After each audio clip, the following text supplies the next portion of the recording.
पढ़ेंगे जो पदार्थ होते हैं, पदार्थों का वर्गीकरण कैसे किया जाता है। मगर यहाँ पे हम लोग पदार्थ का जो वर्गीकरण करने वाले हैं, पदार्थ को बांटने वाले हैं, वह विद्युत के आधार पर, यानी विद्युत के साथ कैसा संबंध है उसका, उसके आधार पे बांटेंगे। तो विद्युत के आधार पे जो पदार्थ होते हैं वो 4 प्रकार के होते हैं: चालक, अचालक, अर्धचालक, अतिचालक। 4 चीज के बारे में जानेंगे। चालक मतलब कंडक्टर, अचालक नॉन कंडक्टर, अर्धचालक सेमीकंडक्टर और अतिचालक सुपर कंडक्टर। ये क्या है चालक? चालक क्या होता है सबको जानिए। और ये 2 नंबर में क्वेश्चन आ जाता है, 1 नंबर में भी इससे क्वेश्चन आ जाते हैं। क्या ध्यान से समझिएगा, अब बहुत ही आसान है।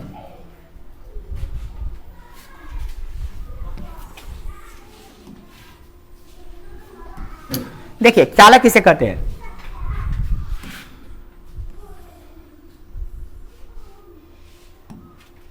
करा क्या? चालक वैसा पदार्थ जिससे विद्युत धारा प्रवाह, जिससे विद्युत धारा का प्रवाह जो होता है, विद्युत धारा का प्रवाह एक स्थान से दूसरे स्थान तक आसानी से हो, उसे चालक कहते हैं। करा वैसा पदार्थ है जिसमें विद्युत धारा आसानी से एक जगह दूसरी जगह चल जाता है। मतलब मान लो एक पदार्थ है, एक पदार्थ है यानी चालक है, इससे करंट यहां देते हैं ए पर तो बी पे चला जाता है आसानी से, कोई रुकावट इसमें नहीं होता है, तो उसे हम क्या कहेंगे? चालक। जिसमें विद्युत धारा का प्रवाह एक स्थान से दूसरे स्थान तक नहीं हो, उसे अचालक कहते हैं। मतलब क्या? वैसा पदार्थ जिससे करंट एक स्थान से दूसरे स्थान तक जाए, उसे क्या कहते हैं? चालक।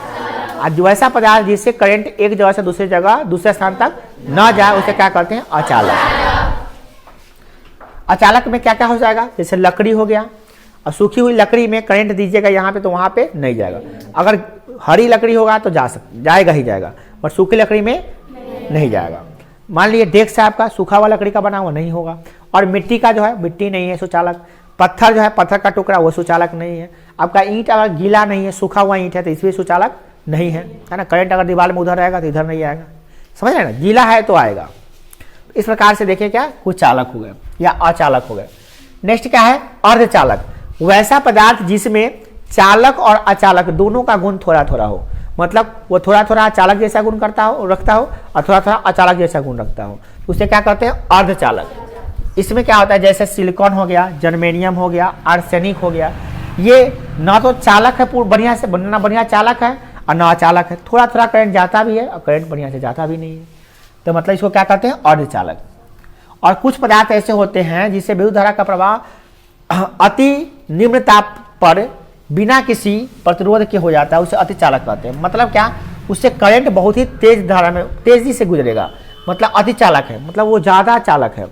कहने का मतलब यह है कि यह ऐसा पदार्थ है जिससे विद्युत धारा का प्रवाह होता है और अति निम्न ताप पर बिना किसी रुकावट के होता है। मतलब टेम्परेचर कम से कम रहेगा तो ये करंट बढ़िया जाएगा उससे। विद्युत धारा का उष्मीय प्रभाव देखिए, इसको जरा ध्यान से समझिएगा, बहुत ही इंपॉर्टेंट टॉपिक है इसका। जूल का नियम इसी से निकलेगा, ये जूल का नियम क्रिएट करेगा। जूल का नियम हम लोग पढ़ेंगे इसी से। चलिए ध्यान से देखिए, समझिए क्या कर रहा है। विद्युत धारा का उष्मीय प्रभाव, heating effect of electric current. किसी भी इलेक्ट्रिक करंट का हीटिंग इफेक्ट होता है। मतलब जब किसी चालक से विद्युत धारा प्रवाहित करते हैं तो वह गर्म भी होता है, वो गर्म भी होता है। थोड़ा सा कल हम बता दिए थे हल्का सा। ये चालक क्या होता है, जब इसे करंट प्रवाहित करेंगे तो ये गर्म भी होगा, और इसी को कहते हैं क्या? विद्युत धारा का उष्मीय प्रभाव। यानी कि विद्युत धारा प्रवाहित करने से ये गर्म हो जाता है, हीट हो जाता है। ठीक है ना? कैसे हो जाता है देखिए। सब पढ़े, गेट खोलो ना, वो गेट खोल कर देखिए। जब किसी चालक तार से विद्युत धारा प्रवाहित होता है तो चालक तार गर्म हो जाता है। आप देखिएगा, जब किसी तार से लगातार करंट जा रहा है तो वो तार गर्म महसूस होने लगेगा, तार गर्म हो जाएगा वो, और गर्म होकर उष्मा उत्सर्जन करने लगता है। और जो चीज़ गर्म हो जाता है उसमें से उष्मा निकलने लगता है, जिसे विद्युत धारा का उष्मीय प्रभाव कहते हैं। ये जो घटना घटित हुआ है, इसी घटना को हम लोग कहेंगे विद्युत धारा का उष्मीय प्रभाव। सीधा बात है। तुमसे कोई भी पूछेगा विद्युत धारा का उष्मीय प्रभाव से क्या समझते हैं, तो कहिए जब किसी चालक से, मान लीजिए ये मार्कर नहीं चालक है, इससे हम विद्युत धारा प्रवाहित करते हैं तो ये गर्म हो जाता है, और गर्म होने से ये उष्मा उत्पन्न करता है। इसी प्रभाव को कहते हैं क्या, विद्युत धारा का ऊष्मीय प्रभाव। अब देखिए जब चालक अब होता क्यों है भैया, इसका कोई कारण होगा ना कि चालक में जब हम करंट प्रवाहित करें तो इसमें क्या होता है कि आखिर ये गर्म होता है, कुछ तो होता होगा ना ये गर्म होने का कारण। तो क्या करा है, जब चालक में इलेक्ट्रॉन विभवांतर के अधीन प्रवाहित होता है, इसका मतलब क्या होता है, देखिए किसी भी चालक में करंट तब प्रवाहित होता है जब इसके बीच में विभव होता है। क्या होता है, विभव, वी ए और वी बी है। मान लो ये वी ए है, ए पॉइंट है, बी पॉइंट है, इसका विभव वी ए है और इसका विभव क्या है, वी बी है। अगर इसमें अंतर नहीं होगा, वी ए बराबर वी बी होगा तो करंट जाएगा ही नहीं, करंट जाएगा ही नहीं। इस पदार्थ से करंट तभी जाएगा जब इसमें और इसमें अंतर हो। मान लो ये 10 वोल्ट है, ये 20 वोल्ट है, तभी करंट जाएगा इससे। जब तक विभव नहीं होगा, विभव का अंतर विभवांतर नहीं आएगा, तब तक उसमें से विद्युत धारा प्रवाहित नहीं होगा। जैसे पानी तब तक नहीं बहेगा जब तक ऊंच और नीच ना हो। समतल पे पानी फैलता है, बहता नहीं, बहेगा तभी जब तक न तक नीच हो, तभी पानी बहेगा। उसी प्रकार से पानी बहने का सिद्धांत यही है। पानी अगर उधर से इधर बह रहा है, नदी आपको देख रहे हैं, उधर से नदी इधर बह रही है, इसका सीधा सिद्धांत हो गया कि उधर ऊंचा है इधर नीचा है, तभी तो पानी बह रही है। सीधा बात है, समझ में आ रही बात, इस बातों को समझिए। तो उसी प्रकार से विद्युत धारा प्रवाहित कब होती है, जब इसमें विभव का अंतर हो। तो इसमें इलेक्ट्रॉन जो होता है ना, फ्री इलेक्ट्रॉन होता है, इसे कहते हैं मुक्त इलेक्ट्रॉन। क्या कहते हैं, मुक्त इलेक्ट्रॉन। ये गति करता है। गति, इलेक्ट्रॉन की गति का नियम करंट के गति के नियम के विपरीत होता है। करंट अगर इधर से इधर जा रहा है, मतलब कब, जब इलेक्ट्रॉन इधर जा रहा है तब। इलेक्ट्रॉन का गति जो होता है ना, उसका उल्टा गति होता है। देखिए इलेक्ट्रॉन गति अगर इधर करेगा तो करंट गति इधर करेगा, ठीक है, उल्टा गति होता है, नियम है। तो अगर इलेक्ट्रॉन इधर जा रहा था, करंट किधर जा रहा है, इधर, समझ में आ रहा ना, करंट इधर जा रहा है। तो अब ये तो एक अलग बात बता दी, जानकारी रखिए, ये एग्जाम में नहीं आएगा अभी फिलहाल में। अभी फिलहाल में ये समझना है कि इसके बीच में विभवांतर है तो विद्युत धारा प्रवाहित हो रही है, इलेक्ट्रॉन चल रहा है। इस इलेक्ट्रॉन चलने के कारण से क्या हो रहा है, करंट उत्पन्न हो रहा है उसमें, ठीक है ना। तो चालक के परमाणु में ये इलेक्ट्रॉन बार बार टकराते हैं, और जब ये इलेक्ट्रॉन चलते हैं तो आप जानते हैं इलेक्ट्रॉन कहाँ होता है, तो 9th में पढ़े हैं परमाणु। परमाणु के नाभिक में प्रोटॉन होता है, उसके चारों तरफ क्या होता है, इलेक्ट्रॉन। तो इलेक्ट्रॉन जब चलते हैं ना, अपनी कक्षाओं को छोड़कर तो बार बार परमाणु से खटखट टकराने की कोशिश करते रहते हैं, और कभी कभी आपस में टकराव हो जाता है। क्या जाता है, बार बार ये इलेक्ट्रॉन बार बार टकराते हैं, किससे, परमाणु से टकराते हैं। परमाणु से क्या करते हैं, इलेक्ट्रॉन टकराते हैं। अब तुम जाओ और किसी से बार बार टकराओ या देह हाथ रगड़ाए तो तुम्हारा गर्मी तो होबे करेगा। अब तुमको विश्वास नहीं हो रहा है, तुम अपने हाथों को ही बार बार ऐसे ऐसे करोगे तो हाथ गर्म हो जाता है, क्योंकि बार बार इसे रगड़ने से मान लो कोई वस्तु है, इसको रगड़ रहे हैं तो स्वाभाविक रगड़ने से क्या होगा, हीट उत्पन्न हो जाएगा, गर्मी हो तो हाथ गर्म हो जाएगा तुम्हारा। घर्षण से उत्पन्न होता है ना, घर्षण से क्या होता है, ऊष्मा उत्पन्न होती है। देखिए अभी आप किसी को फनी लग रहा है, किसी को आप समझदारी वाली बात लग रही है, फनी नहीं लगा ये बॉयस में। अब नेक्स्ट बात समझिए। अब देखिए फनी बात लगेगा ना तो थोड़ा सा कंट्रोल करना चाहिए इमोशन को। अब देखिए, अब इसमें क्या हुआ, उसमें यहाँ पे ऊष्मा। अब देखिए बार बार टकराने के कारण से क्या होता है, घर्षण होता है, और घर्षण से क्या होता है, ऊष्मा उत्सर्जन होता है। क्या होता है, ऊष्मा निकलता है, और यही कारण है कि विद्युत धारा का ऊष्मीय प्रभाव इसको कहते हैं। ये ऐसा इसीलिए होता है। तो तुमसे तो एकदम कोई पूछेगा तो तुम बता दो कि भैया चालक में जो विद्युत धारा प्रवाहित होता है वो इलेक्ट्रॉन के गति के कारण होता है। किसके कारण होता है, और इलेक्ट्रॉन जब गति करता है तो परमाणु से टकराता है बार बार, और टकराने से क्या होता है, ऊष्मा उत्पन्न होता है। इसीलिए तार जो होता है या चालक जो होता है वो गर्म हो जाता है, और इसी गर्म होने की घटना को कहते हैं विद्युत धारा का ऊष्मीय प्रभाव। ठीक है ना, समझ आ गया। अब बात करते हैं कि भैया अगर गर्म होता है तो कुछ तो सिद्धांत होगा। देखिए तो अब बात करते हैं ऊर्जा संरक्षण सिद्धांत के अनुसार।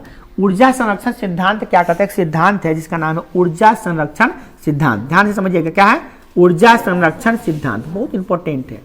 Law of conservation of energy कहते हैं अंग्रेजी में इसको। ये क्या होता है, जब हम जानते हैं कि ऊर्जा न तो उत्पन्न किया जा सकता है और न ही नष्ट किया जा सकता है, बल्कि ऊर्जा का रूपांतरण होता है। मतलब energy can neither be created nor be destroyed, it can only be transmitted from one state to another state. अंग्रेजी में कहते हैं उसको, क्या कहते हैं कि ऊर्जा न तो बनती है और न ही खत्म होती है, बस एक फॉर्म से दूसरे फॉर्म में चेंज होती रहती है। ऊर्जा का रूपांतरण होता है, ऊर्जा नष्ट कभी भी नहीं होती है।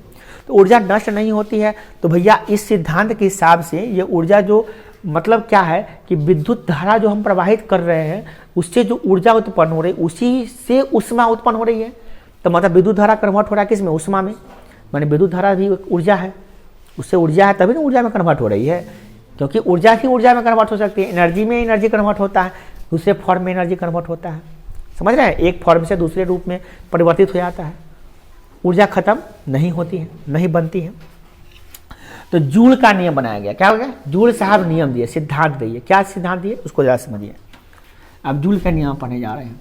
जूल साहब ने क्या किया कि इस पे एक अपना सिद्धांत दिया। क्या कहा कि जूल के ऊष्मीय नियम के अनुसार, जूल का ऊष्मीय नियम, ध्यान से, जूल के ऊष्मीय नियम के अनुसार जब किसी चालक तार से विद्युत धारा प्रवाहित होती है तो चालक तार गर्म होकर ऊष्मा प्रदान करते हैं। ये तो हम अभी पढ़े, जिसे जूल नामक वैज्ञानिक ने बताया था, इसलिए इसका जूल का नियम कहते हैं। मतलब जो विद्युत धारा का ऊष्मीय प्रभाव है इसको किसने दिया था, इसीलिए इसको हम लोग विद्युत धारा का ऊष्मीय प्रभाव का नाम स्पेशल दे दिए जूल का ऊष्मीय नियम। क्या नाम दिए, अगर तुम्हारा नाम एक्स कुमार है, अगर तुम देते तो तुम्हारा आता है एक्स का ऊष्मीय नियम। नियम से आप निकालने जा रहे हैं मान कथी कथी हो रहा है। सो देखिए, इनके अनुसार चालक में प्रवाहित होने वाली विद्युत धारा का वर्ग उस चालक में उत्पन्न ऊष्मा के सीधा समानुपाती होता है। क्या चालक में प्रवाहित होने वाला जो विद्युत धारा है यानी आई जो है वो आई का वर्ग आई स्क्वायर सीधा समानुपाती है, सीधा समानुपाती है किसके, ऊष्मा के, ऊष्मा यानी क्यू के। इसी को उल्टा कर दे तो सीधा बात समझ लिए, क्यू जो है ना, क्यू यानी क्यू क्या है, ऊष्मा है, क्या है, ऊष्मा, वो सीधा समानुपाती है करंट के स्क्वायर के। तो पहला समीकरण इससे बना, जो आपको यहाँ पे बना हुआ देख रहे हैं, ठीक है। क्यू बराबर, क्यू डायरेक्टली इसको कहते हैं क्यू सीधा समानुपात, क्यू है क्यू, क्यू ऐसे लिखते हैं हम लोग, ये किताब में लिखल है तो इसको ध्यान है, क्यू, क्यू सीधा समानुपाती किसके, आई स्क्वायर, क्यू सीधा समानुपाती आई स्क्वायर। अब है दूसरा नंबर क्या दिए गुण कि प्रतिरोध का सीधा समानुपाती होता है। प्रतिरोध क्या होता है भैया, प्रतिरोध को हम लिखते हैं आर, प्रतिरोध को लिखते हैं आर, सीधा समानुपाती है किसके, क्यू ही, सॉरी, ये जो ताप है, ये जो ऊष्मा उत्पन्न हुआ है, ऊष्मा सीधा समानुपाती है किसके, आर के। उसके बाद क्या कहे, उस चालक में प्रवाहित होने वाला विद्युत धारा में लगे समय के सीधा समानुपाती होता है।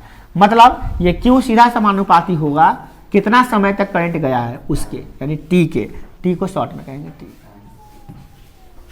अब तीन समीकरण निकला इससे, समीकरण 1, समीकरण 2 और समीकरण 3। इसका मतलब सीधा समझ लीजिए, क्यू सीधा समानुपाती है विद्युत धारा के आई स्क्वायर के, क्यू सीधा समानुपाती है आर के, क्यू सीधा समानुपाती है टी के। अब क्यू क्या है, क्यू के बारे में बताए थे, क्यू क्या है, ऊष्मा है, क्या है, ऊष्मा। आई क्या है, विद्युत धारा। आप ये सब लिख दीजिए, ये सब कहीं पे लिख दीजिए, तो ये भी आपको लिखना ही पड़ेगा हमको ये सब, क्योंकि ये सब नहीं लिखा हुआ है यहाँ पे, तो आपको समझ लीजिए। यहाँ पे हम एक दूसरे कलर से चेंज करके लिख देते हैं, ध्यान से समझ लीजिए और याद भी कर लीजिए, अभी कभी याद हो जाए। क्यू क्या है, ऊष्मा है। ये कौन ऊष्मा है, तार में करंट गया तो जो गर्मी उत्पन्न हुआ उसको क्यू कहे, कितना गर्मी, तो क्यू गर्मी, क्यू गर्मी नहीं, क्यू गर्मी। आई क्या है, विद्युत धारा, क्या हुआ, तो तुम जानते ही हो आई विद्युत धारा होता है। अच्छा, क्यू तो जानिए, आर क्या है, प्रतिरोध होता है, पहले जानते हैं प्रतिरोध, और टी क्या है, समय। चारों चीजें समय नहीं है, उस क्यू क्या है, ऊष्मा, विद्युत धारा, प्रतिरोध और समय। ये तुम जानते ही हो, आई विद्युत धारा होता है, आर प्रतिरोध होता है, टी समय होता है, क्यू माने ऊष्मा, वो हो गया, ये रहना है, समझ में आया।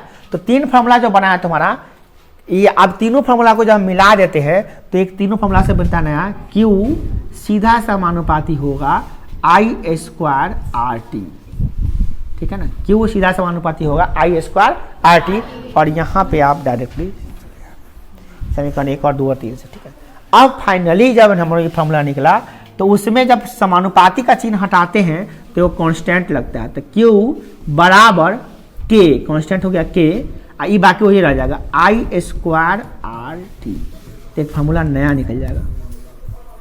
और इसको के, अब के क्या है, तो के एक नियतांक है, के का मान 1 होता है। यहाँ पे के का मान कितना होता है, 1। जब हम k का मान 1 रख देंगे तो क्या हो जाएगा, 1 से गुना करने पर उतने रहता है, तो क्या हो जाएगा 1 गुने, क्या हो जाएगा हुआ 1 गुने आई स्क्वायर आर टी। तो फार्मूला क्या निकल गया, फाइनली फार्मूला निकल गया क्या, Q बराबर आई स्क्वायर आर टी। ये फार्मूला जो निकला है वेरी वेरी इंपॉर्टेंट, Q बराबर आई स्क्वायर आर टी। मतलब कि किसी चालक में कितना ऊष्मा उत्पन्न हुआ उसको अगर निकालना है तो आप हमको I दे दीजिए, R दे दीजिए और T दे दीजिए। यानी हमको ये बता दीजिए, आप हमको ये बता दीजिए कि भैया इस चालक में, ध्यान दीजिएगा, इस चालक में, देखिए ध्यान से समझिएगा, आपको फाइनली क्या बता रहा है फार्मूला, फार्मूला क्या होता है इसके बारे में व्याख्या करें, समझिए कि एक चालक में आई करंट प्रवाहित हो रहा है, क्या हुआ, आई करंट प्रवाहित हो रहा है, क्या रहा है, एक चालक में आई करंट प्रवाहित हो रहा है, और ये आई करंट प्रवाहित हो रहा है और इसका प्रतिरोध, चालक का प्रतिरोध कितना है, आर है, चालक का प्रतिरोध आर है, और टी समय के लिए प्रवाहित हो रहा है, कितने समय के लिए, टी समय के लिए। तो हमको आर दे दीजिए, आई दे दीजिए, टी दे दीजिएगा, तो हम निकाल देंगे कि इसमें कितना ऊष्मा उत्पन्न हो रहा है, इसमें ऊष्मा जो उत्पन्न हो रहा है क्यू, वो कितना हो रहा है हम निकाल देंगे। तो क्यू बराबर फॉर्मूला निकल जाएगा क्या, आई स्क्वायर आर टी। इस पे हम लोग फार्मूला पे रख के आराम से निकाल लेंगे कितना ऊष्मा उत्पन्न हुआ है। और इसको किसने दिया, ये जूल साहब ये है, और जूल बारी बारी से बताया तीनों को अलग अलग। ये ताप विद्युत धारा के वर्ग के सीधा समानुपाती होता है, ताप प्रतिरोध के सीधा समानुपाती होता है, ताप समय के सीधा समानुपाती होता है, और तीनों सिद्धांत देने के बाद तब निकला Q बराबर आई स्क्वायर आर टी। और मिनट नहीं है तो बड़ा दिक्कत हो जाता है हमको, अभी नहीं, तब वीडियो बढ़िया क्वालिटी में डालेंगे।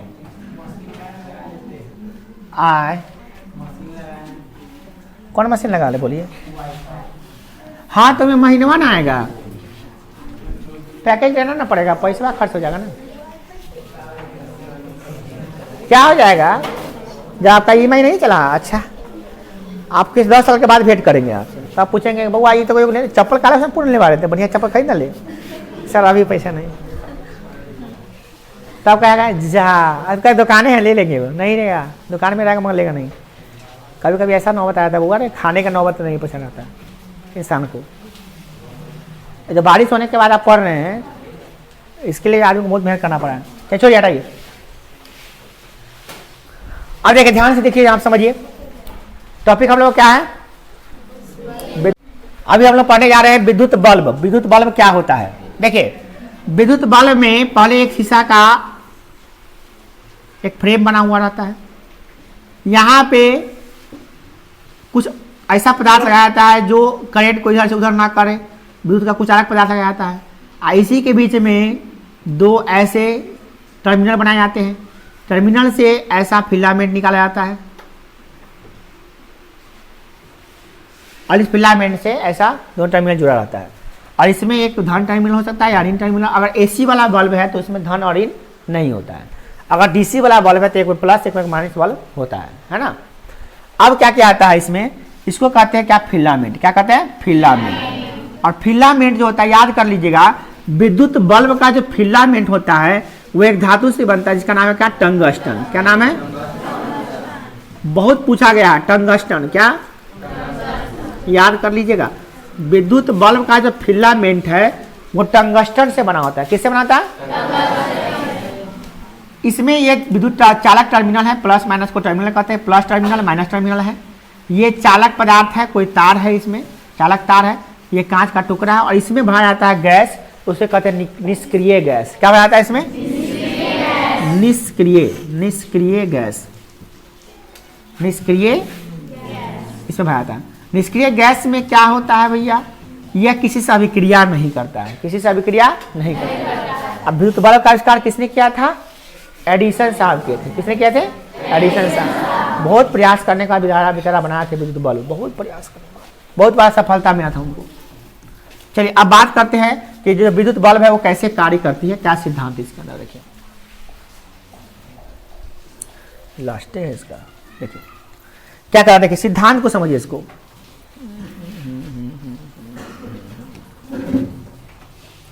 सिद्धांत क्या है इसको देखिए। देखिए विद्युत बल्ब, चलिए सिद्धांत, विद्युत बल्ब का क्या सिद्धांत है? विद्युत बल्ब विद्युत धारा के ऊष्मीय प्रभाव के सिद्धांत पर कार्य करती है। जूल साहब जो नियम दिए, क्या नियम दिए कि विद्युत धारा जब प्रवाहित होती है चालक से तो ऊष्मा उत्पन्न करती है। तो ई जो है ना, एडिसन साहब दिमाग लगा दिए कि जब ऊष्मा उत्पन्न होती है तो ऊष्मा ऊर्जा है, तो जब प्रकाश ऊर्जा में कन्वर्ट कर देते हैं, जब ऊष्मा ऊर्जा को प्रकाश ऊर्जा में कैसे चेंज करें, ये दिमाग में चल रहा था उनको। और तरह तरह का पदार्थ यहाँ लगा के बीच में देखते थे, सक्सेसफुल नहीं हो रहा है। कोई जल रहा है तो कहते मिला लो कि टूट जा रहा है, कोई जलता है तो जलते जा रहा है, पूरा वोल्टेज खत्म कर दे रहा है। तो बहुत सारा प्रयोग करने के बाद लास्ट में नाइक्रोम टंगस्टन लगाया, टंगस्टन लगाने के बाद में जला, और जला भी तो थोड़ा देर के लिए जला, फिर बुझा गया। अब बड़ा सोच में पड़ गया कि भैया इसमें क्या काम करे, तब इसमें फाइनली जाकर इसमें निष्क्रिय गैस भरे, निष्क्रिय गैस भर दिए। तो जब गैसवा भर लगता है तो जलता है, तो उसमें स्याही नहीं लगता है। और जैसे उसमें गैसवा निकाल दीजिए कौन छेद करके, जैसे तैयार जलेगा बस बल्ब हो जाएगा, काला काला धुआं भर जाएगा उसमें। ऐसा कभी हुआ है आप लोगों के साथ कि बल्ब जल रहा है, उसमें फिलहाल गैस लीकेज कर गया, और उसमें जैसे बल्ब जलता है धुआं गया, बल्ब धुआं दे दिया उसमें, क्योंकि गैसवा जैसे लीकेज कर जाएगा तो उसमें धुआं भर जाएगा, स्याही लग जाएगा। तो ऐसा हो जाता है कभी कभी, समझिएगा ना। नहीं देखिए, तो आप ये बात था उसमें सिद्धांत पे निकला, जो जूल साहब निकाले तो उसी नियम पे निकला था। अब क्या करा है, आत्मदीप्त लैंप भी कहा था इसको। आत्मदीप्त लैंप किस कहते हैं? क्योंकि आत्मदीप्त वैसा वस्तु होता है जो अपने आप से प्रकाश निकालता है। तो प्रकाश जब पढ़ाए थे, आत्मदीप्त वैसी वस्तु होती है जो अपने आप से प्रकाश निकालती है। तो ये ऐसा लैंप है जो अपने आप से प्रकाश निकालती है, अपने आप नहीं निकालती है, विद्युत धारा देने पर निकालती है, बट निकालती है ना, इसी में से निकलता है प्रकाश। तो क्या कहते हैं इसको हम लोग? आत्मदीप्त बल्ब भी कहते हैं। नेक्स्ट क्या है? बनावट क्या है? बनावट आपको बता दिए हैं कि ये कांच का टुकड़ा था, सुनिए बता दिए। विद्युत बल्ब कांच का बना होता है, इसके अंदर जो होता है निष्क्रिय गैस भरी होती है, और इसके अंदर टंगस्टन का एक फिलामेंट लगा होता है जिसके गलनांक, हाँ इसका गलनांक होता है 300 डिग्री सेल्सियस। कितना होता है? 300 नहीं, 3000 डिग्री सेल्सियस से भी ज्यादा होता है, से ज्यादा। मतलब क्या? अगर इसका तापमान 3000 डिग्री सेल्सियस भी है तो ये नहीं गलेगा, क्या हो ही नहीं। ठीक है ना। सवाल का जवाब क्या देखिए, विद्युत बल्ब के अंदर निष्क्रिय गैस भरी जाती है क्योंकि विद्युत बल्ब के अंदर लगा फिलामेंट टंगस्टन धातु का होता है। वे ऑक्सीजन से प्रतिक्रिया करके ऑक्सीकृत हो जाते हैं और ऑक्सीकृत होकर बल्ब के दीवारों पर गिर जाते हैं। इससे बचाव के लिए बल्ब के अंदर निष्क्रिय गैस भरा जाता है। देखिए इसका कारण एक और भी पता यहाँ पता चल रहा है कि इसका कारण एक और पता चला है क्या, कि फिलामेंट ही टूट जाता है, ऑक्सीजन से अभिक्रिया करके ये टूट जाता है फिलामेंट, काला भी हो जाता है। काला भी होना गलत बात है, काला भी हो जाता है, ये बात सही है। और दूसरा क्या कि फिलामेंट ही जलेगा ही नहीं, आपका फिलामेंट भी टूट जाएगा आपका।